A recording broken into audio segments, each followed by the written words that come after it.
Dear students, आज मैं आपको death of A partners chapter को एक्सप्लेन करने जा रहा हूँ। डेथ ऑफ पार्टनर्स बिल्कुल उसी तरह सॉल्व होगा जिस तरह रिटायरमेंट ऑफ ए पार्टनर्स के क्वेश्चन सॉल्व होते हैं।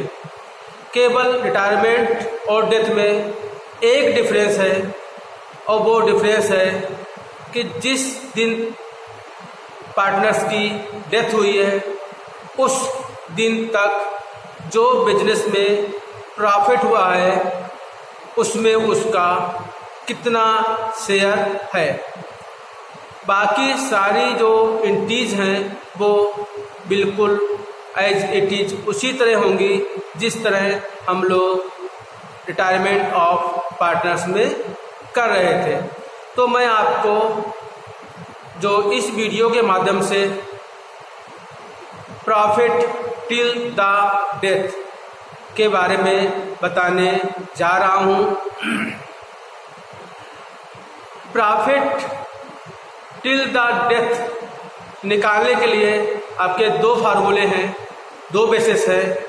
नंबर 1 टाइम बेसिस और नंबर 2 सेल्स बेसिस और टर्नओवर बेसिस। तो दोनों के बिहाफ पर मैं आपको क्वेश्चन समझाऊंगा कि कैसे हम सेल्स बेसिस मेथड लगाएं और कैसे हम टाइम बेसिस मेथड को अप्लाई करें। बिल्कुल सिंपल सी बात है कि जब हमारा जो प्रॉफिट निकालने का जो आधार दिया होगा, क्वेश्चन में बेस दिया होगा, उसके अकॉर्डिंग जितने दिन वो जीवित रहा है उतने दिन का हम क्या निकालेंगे, प्रॉफिट निकालेंगे ऑन द टाइम बेसिस। और सेल्स बेसिस में हमें सेल्स मालूम होगी लास्ट ईयर की, लास्ट ईयर का प्रॉफिट मालूम होगा और अभी तक जब डेथ हुई है उतने दिन की आपको सेल्स मालूम होगी और उसके बिहाफ पर हम सेल्स मेथड को अप्लाई कर देंगे। क्वेश्चन पढ़ने पर आपको पता लग जाएगा कि हमें सेल्स मेथड लगाना है कि हमें टाइम बेसिस अप्लाई करना है। जब क्वेश्चन में सेल्स, लास्ट ईयर की सेल्स, लास्ट ईयर का प्रॉफिट, इस साल की सेल्स दी है तो आपको सेल्स मेथड लगाना है। और ये चीज़ें अगर गिवन नहीं है तो इसके लिए आप टाइम बेसिस फिर अप्लाई करेंगे। कैसे क्वेश्चन लगाएंगे ये आपको मैं अभी समझा रहा हूँ। एक क्वेश्चन मैं आपको पढ़ के दिखा रहा हूँ। पहला क्वेश्चन है, ABC पार्टनर्स है, उनका अकाउंट 31 मार्च 2018 को क्लोज हो रहा है। एक की जो डेथ हुई है वो 30 जून को हुई है, 30 जून को एक की डेथ हो गई है।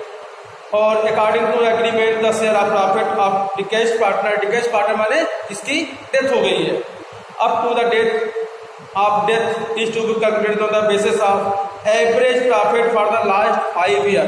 यानी हमें जो लास्ट के 5 साल को प्रॉफिट दिए हैं उसके बिहाफ पर हमको क्या निकालना है, इस साल का प्रॉफिट हमको कैलकुलेट करना है। तो क्या करेंगे, सबसे पहले हम यहाँ पर ऑन द टाइम बेसिस के अकॉर्डिंग एवरेज प्रॉफिट निकाल दिया हमने, जो हमारे प्रॉफिट देते हैं और लॉस देते हैं वो कैलकुलेट करके निकाल दिया AP। जब हमको AP पता हो गया तो हमें निकालना है इसका A शेयर ऑफ प्रॉफिट। इसका फॉर्मूला है एवरेज प्रॉफिट इनटू आपका इसका जो शेयर है वो कुछ दिया नहीं है, दैट मींस इक्वली बांट दिया हमने तो 1/3 हो गया और वो 30 जून को एक्सपायर हुआ है। तो आप काउंट कर सकते हैं कि अप्रैल, मई और जून, ठीक। तो 3/12 ये आ गया हमारा उसका शेयर 9 है, ठीक। अगर यहाँ पर वो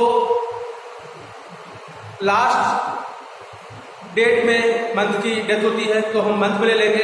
अगर बाय चांस वो किसी मंथ के बीच में उसकी डेथ जाती है तो इसको हम क्या करेंगे, डेज में कैलकुलेट कर लेंगे।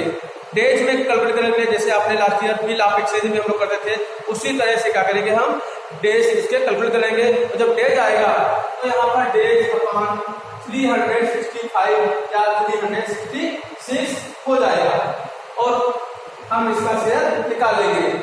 और उसके बाद जब हम शेयर निकालेंगे तो आपकी दो तरह से एंट्री पास होती है। एक में अगर हमारा न्यू रेशियो चेंज नहीं है, अगर हमारा न्यू रेशियो चेंज नहीं है तब हम क्या एंट्री करेंगे, और अगर हमारा न्यू रेशियो चेंज है तब हम क्या एंट्री पास करेंगे। तो पहली कंडीशन जो बताई है आपको है वो है कि जब उसका न्यू रेशियो चेंज नहीं हो रहा है, तो न्यू रेशियो चेंज हो रहा है तो जाएगी profit and loss suspense account debit to डिकेज पार्टनर कैपिटल अकाउंट। डिकेज मींस इसकी डेथ हो गई है, यहाँ पर एक ही डेथ हुई है तो डिकेज कैपिटल अकाउंट और यही अमाउंट आपको हम फिल कर देंगे। लेकिन अगर हमारा जो न्यू रेशियो है, जो बचे हुए पार्टनर्स है वो चेंज कर रहे हैं, तो फिर आपकी एंट्री वो एंट्री होगी जो हमारी अभी तक गुडविल की होती थी, यानी gaining partners capital account debit to sacrificing partners capital account. तो इसमें क्या हुआ, एक ही डेथ हो गई तो हमारा क्रेडिट कौन करेगा, बी और सी, और एक क्या करेगा, ये हमारा सैक्रिफाइस करेगा। तो हमने एंट्री कर ली B capital account debit C capital account debit to A capital, और आपका सी ए का शेयर जो 9 खाली है, अब इसको बांटते हैं हम लोग गेनिंग रेशियो में, और गेनिंग रेशियो निकालना हम लास्ट वीडियो में आपको सिखा चुके हैं। वो रेशियो ये है और न्यू रेशियो ये है, इससे आप कर सकते हैं और इससे आप गेनिंग रेशियो फाइंड कर सकते हैं, और उस गेनिंग रेशियो में इसको हम डिस्ट्रीब्यूट कर देंगे। लेकिन ये तभी अप्लाई करनी होगी कि जब वो जो बचे हुए पार्टनर्स हैं वो अपना न्यू रेशियो चेंज कर रहे हैं। अगर चेंज नहीं कर रहे हैं तो पहली वाली एंट्री आपकी पास हो जाएगी। ये तो आपका है on the basis of time. अब है टर्नओवर और सेल्स बेसिस। इसमें भी आपको हमने क्या बताया आपको कि भले को टाइम पता हो, सब कुछ पता हो, लेकिन अगर आपको सेल्स पता है, लास्ट ईयर का प्रॉफिट पता है और इस समय की सेल्स पता है जब उसकी डेथ हुई है, तो फिर आपको सेल्स वाला मेथड ही अप्लाई करना है। और इसके लिए मैंने एक फार्मूला बना दिया है कि profit of last year into sales till the death upon sales of last year. तो इसके फार्मूले से हमें जिस दिन उसकी डेथ हुई है उतने दिन का हमारा प्रॉफिट मालूम हो जाएगा, और उसके बाद हम क्या करेंगे कि उसका शेयर हम फाइंड कर लेंगे। तो हमने इसी फार्मूले के अकॉर्डिंग पता लगा दिया है कि जो लास्ट ईयर का प्रॉफिट था वो था 1,80,000। इस साल डेथ के पीरियड तक उसकी जो सेल्स थी वो 1,20,000 थी, और लास्ट ईयर की सेल्स है वो है 6 है।